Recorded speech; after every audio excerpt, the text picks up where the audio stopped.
굳이 기독교 신자가 아니더라도 줄거리는 알 만큼 성경은 베스트셀러입니다. 그런데 구약 성경의 내용과 표절처럼 닮은 텍스트가 있으니 바로 최초의 신화로 불리는 수메르 신화입니다. 수메르 신화는 메소포타미아 지역 내 후대 왕조마다 창조 신화로 재탄생하는데요. 지금 전해드리는 신화는 아슈르바니 889 25,000여 점토판 중 일부를 해석한 것으로 기원전 7세기경으로 연대가 추정됩니다. 특히 제카리아 시친에 의하여 해석된 14개 점토판은 후일 엔키의 잃어버린 책이란 제목으로 책으로 출판됩니다. 발굴된 가장 오래된 성경은 사해사본으로 기원전 168년쯤으로 추정되니 비교 감상해보시기 바랍니다.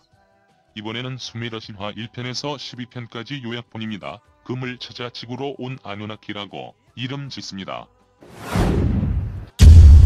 중간에서 보시는 분들을 위하여 수메르 신화 1편에서 12편까지 요약을 합니다. 태양계에는 11개의 별이 있습니다. 수금지 화목토천 해명의 태양과 달이죠. 현대에 와서 존재 여부가 논란이 되는 12번째 행성 니비루가 기원전 6500여 년 전 수메르 신화에 짠! 하고 등장합니다. 3600년의 긴 타원형 공전 궤도를 가졌죠. 니비루 1년이 지구 3600년에 해당한다는 거니 와. 이런 데서 살던 생명체가 지구에 오면 신이 되겠네요. 이번 편에서는 시리즈에서 빼먹은 부분까지 보충해서 설명드릴까 합니다. 니비루원들이 지구로 5개월에 전 니비루의 북쪽과 남쪽이 서로 전쟁을 일으킵니다. 기어코 핵전쟁이 일어나죠. 화산이 폭발하고 땅은 크게 갈라지고 토양은 붉게 변하고 대기 오염은 심각해집니다. 시간이 흘러 화산은 멈추었지만 대기 오염은 나아지지 않습니다. 더욱이 태양에 아주 가까이 붙는 근일점이 다가오는 탓으로 작물은 자라지 못하고 민중들의 원성은 높아만 갑니다. 그나마 자외선을 막아주던 화산재가 옅어져 자외선도 쏟아져 들어옵니다. 지식인들은 국왕 안사르 또는 라흐마에게 미세한 금가루로 화산재와 대기 오염과 충돌시켜 공기를 정화시키고 자외선을 막을 수도 있다고 충고합니다. 실제로 금은 과학적으로도 대기 오염에 효과가 있다고 합니다. 그러나 오히려 신에게 간구하라는 아내의 말에 더 귀를 기울입니다. 혼돈 중에 알라루가 불만을 가진 무리들을 이끌고 국왕을 죽이고 왕좌를 찬탈합니다. 그가 내세운 명분은 니비루의 환경을 되돌리겠다는 것이었습니다. 왕자 아누가 반발하지만 아누의 아들 엔키와 자신의 딸 담키나를 맺어주는 결혼 동맹으로 무마시키죠. 알라루는 말합니다. 엔키와 담키나의 아들이 태어나면 나를 이어 니비루의 왕위를 이을 것이다. 나중에 엔키와 담키나 사이에서 바벨론 신중 최고의 자리에 우여곡절 끝에 오르는 마르둑이 태어납니다. 결혼 동맹을 맺고 아누도 예정되어 있던 엔키와 니누르상 닌마와의 결혼을 파혼시킵니다. 아누와 닌마는 서로 사랑하는 사이지만 어쩔 수 없이 헤어지게 됩니다. 닌마는 엘릴과 결혼하여 니누르타를 낳습니다. 후대에 가면 마르둑과 니누르타의 혈투도 벌어집니다. 다시 돌아와서요.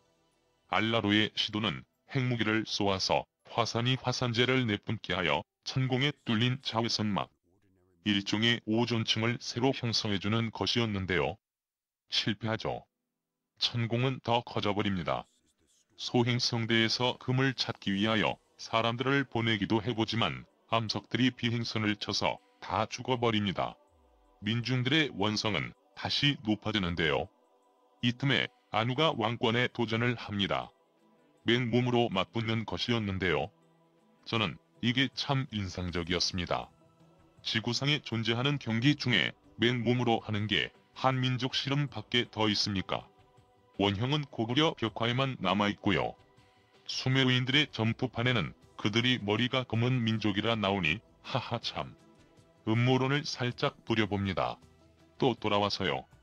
결투는 아누의 승리로 돌아가죠. 알라루는 핵무기를 탑재한 로켓을 타고 니비루를 탈출합니다. 어떻게 알았는지 신화에 나오지는 않지만 지구를 찾아갑니다. 알라루는 지구에 금이 많을 것이라는 정보를 알고 있었던 모양입니다.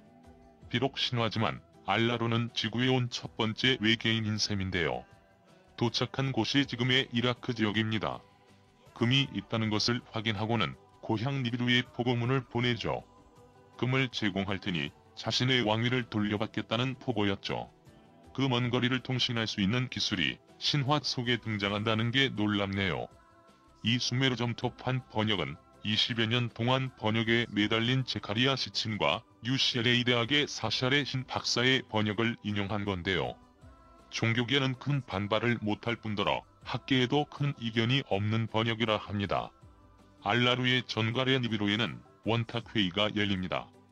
그 결과 아누의 큰아들인 엔키가 임무를 부여받고 탐험대를 이끌고 지구로 오게 됩니다. 44만 5천년 전이죠. 니비루로부터 7번째 행성 지구까지 오는 길은 험했습니다. 더군다나 수많은 소행성이 늘어선 궁창을 통과하여 오는 것도 난관이었죠. 그럼에도 불구하고 엔키 일행은 하늘에서 내려와 지구에 무사히 도착합니다. 아누나키가 탄생했습니다. 아누나키란 하늘에서 내려온 자들이라고 번역합니다. 일부는 왕손의 시 또는 아누의 자손으로 번역해야 한다 하지만 저는 하늘에서 내려온 자들이라는 번역이 맞다 봅니다. 그 이유는 지구에 온 신족 아누나키 무슨 의미인가 편으로 만들어 안내하겠습니다. 여하간 엔키 일행이 도착한 곳은 지금의 걸프만을 타고 오른 해안에서 가까운 에리도 지역입니다. 엔키 일행은 알라루의 안내를 받습니다. 첫 임무는 거주지 마련이었죠. 오늘날 3도 신화 속 이야기와 틀리지 않을 겁니다. 호련한 장소에서 생존하려면 집을 짓는 게 먼저고 그 다음에 먹는 문제이니까요. 수메르 점토판에서는 7일간 에리두 창조가 이루어집니다. 최초의 도시가 7일 만에 완성이 되죠. 물론 7일째는 안식일을 가집니다. 에리두가 위치한 지역은 에딘으로 불리는데요. 이러한 이야기는 종교 경전 어디에서도 많이 보셨을 겁니다. 아누나키들은 본래의 목적인 금광치굴에 들어갑니다. 채굴된 금들은 니비루로 보내어지죠. 엔키의 조종사인 앞갈이 금을 싣고 갑니다. 참, 니비루로 가기 전 앞갈은 엔키와 함께 알라루의 핵폭탄을 몰래 동부 아프리카 한 동굴에 숨겨둡니다. 니비루에서는 대기권 방패로서의 금의 사용에 대한 시험이 계속되고 니비루의 대기 환경을 진정시키는데 효과를 인정받습니다. 이렇게 되니 니비루에서는 지구에 더 많은 금을 캐서 보내라고 독촉을 하는데요. 엔키의 지구에서의 만족스런 생활은 오래가지 못합니다. 결국 아누와 엘릴이 알라루의 손자 안주가 운항한 셔틀을 타고 지구도 날아왔기 때문입니다. 44만 2천년 전입니다. 지구의 세월로는 니비루에서 온 지 3천년이 지났지만 니비루에서는 1년도 안 되는 세월이죠. 엘릴은 왕권을 이을 후계자가 자신이라면서 지구에서의 권리는 자신에게 귀속된다고 선언합니다. 엔키는 항의하지만 아누는 엘릴이 손을 들어줍니다. 엔키는 물과 바다와 금광 그리고 과학적 실험에 대한 권한만 가지게 됩니다. 엘릴은 메소포타미아 지역 후대의 왕조로 내려갈수록 최고의 신위치로 올라서죠. 그 다음엔 마르둥머. 이런 식입니다. 앞선 신화를 뼈대로 하되 왕조마다 자신 민족에 맞게 각색되는 겁니다. 같은 역할을 하는 신이 이름이 바뀌기도 하고 위치도 바뀌기도 하고 내용이 더 삽입되거나 그러죠. 어차피 신들의 전쟁이니까요. 그러나 독자는 신화가 재미있지 않고 골치 아파지죠. 여기서는 최대한 소설처럼 전달해볼까 합니다. 간편하게 줄거리만 잡고 따라가면 신화가 동굴로 쑥 들어가서 종교라는 옷으로 갈아입는 것을 보게 될 겁니다. 각설하고요. 신화 속에서 엔키와 엘릴은 이복 형제입니다. 아누는 깊은 물의 여신 남무안트와 관계에서 엔키를 낳았고 땅의 여신 기우라시 사이에서 엘릴을 낳았습니다. 결국 엔키가 맞으긴 했으나 아누의 후실 부인에게 태어난 이유로 엘릴에게 밀린 거죠.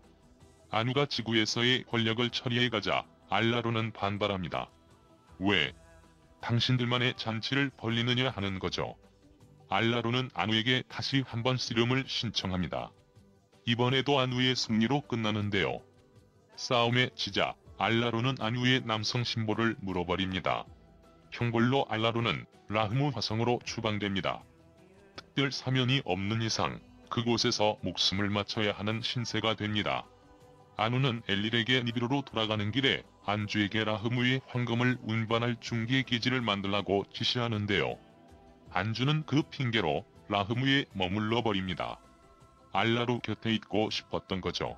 한편 지구에서는 엔키에 의해서 압주 금광이 세워집니다. 아프리카에 지어졌다는데 짐바브웨 지역의 어디일 수도 있다네요. 수메르 신화와 연관이 있는 건지는 모르겠지만 이 지역에 실제로 가로 세로 각각 약 62km짜리 20만 년 이상 된 금광이 발굴되었습니다. 이 부분도 나중에 동영상 한 편으로 제작하겠습니다. 반면에 엘릴은 수메르 지역에 지구기지를 짓습니다. 시파르에는 우주공항을, 니프르에는 관제센터를, 바티비라에는 야금술센터를, 슈루팍에는 의료센터를 각각 건립합니다. 아누는 엘릴이 아내이고 엔키의 아내이자 누이인 닌마를 50명의 의료 인력과 함께 지구로 보냅니다. 신화에서 그녀는 오늘날 의미의 과학자 역할을 하죠. 알라루는 라흐무에서 사망을 합니다. 닌마는 지구로 오기 전 라흐무에 잠시 들립니다. 그리고 안주를 잠시 되살립니다. 오늘날 우주 탐사선이 발견한 화성의 인간 얼굴은 그때 죽은 알라루를 기리며 닌마와 안주가 조각한 것이라고 합니다. 바라보는 각도는 지구와 달을 향해 있다는군요. 라흐무 기지는 기지 건립에 투입된 이기기의 반란으로 시끄러워집니다. 엘릴은 엔키의 아들 마르둑을 급파하죠. 반란은 안주가 대장이었죠. 마르둑은 반란을 진압하고 안주의 시체를 전시합니다.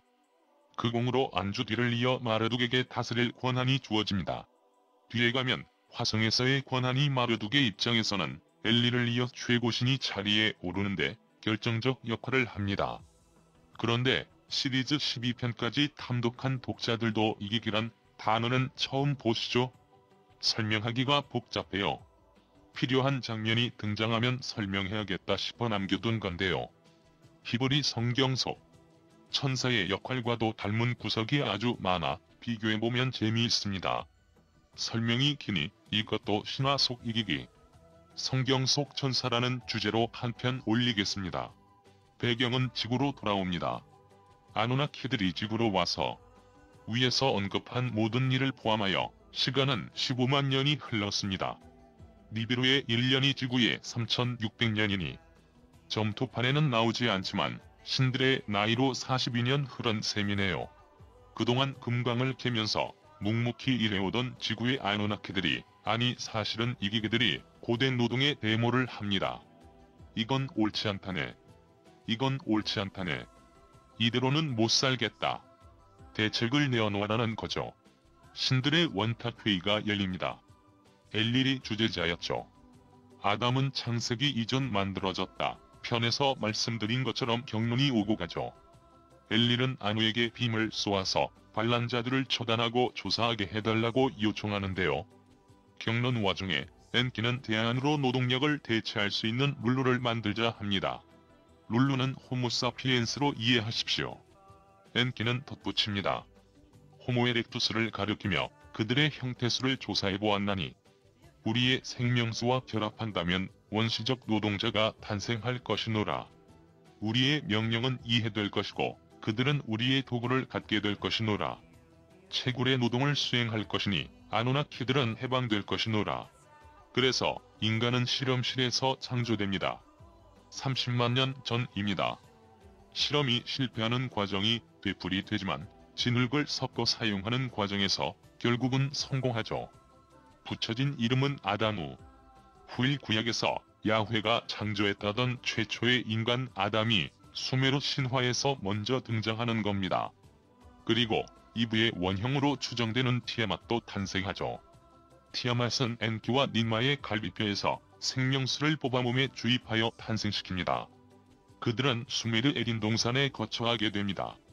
에딘은 수메르 말로 평원이란 의미입니다. 아담우와 티아맛은 에딘에서 행복한 시간을 보냅니다. 참, 아누나키들이 최초의 하이브리드 인간 호모사피엔스를 창조했을 때 점토판에 따르면 자손 번식이 안 되도록 했습니다. 그러다 더 쉽게 노동력을 제공받기 위해 아담과 티아맛을 생식하도록 합니다. 엘릴은 처음부터 하이브리드 인간이 탄생하는 것도 반대했고 탄생한 이후에는 생식 능력을 가지는 것을 반대합니다. 더구나 에딘이 아누나키 신들과 인간이 뒤섞여 살아가는 공간이 되는 것을 아주 싫어합니다. 엘릴은 창조된 인간들이 에딘에서 나가서 아프리카로 가야 한다고 하죠. 그곳 금광에서도 노동력이 필요했으니까요. 그래서 아담과 티아맛은 에딘에서 추방됩니다. 히브리 성경과는 달리 신들 간의 질투에 의한 추방되었던 겁니다. 진짜야? 이러고 계시죠? 하하. SF 소설 같지만 수메르 점토판에 실제로 기록된 내용들입니다.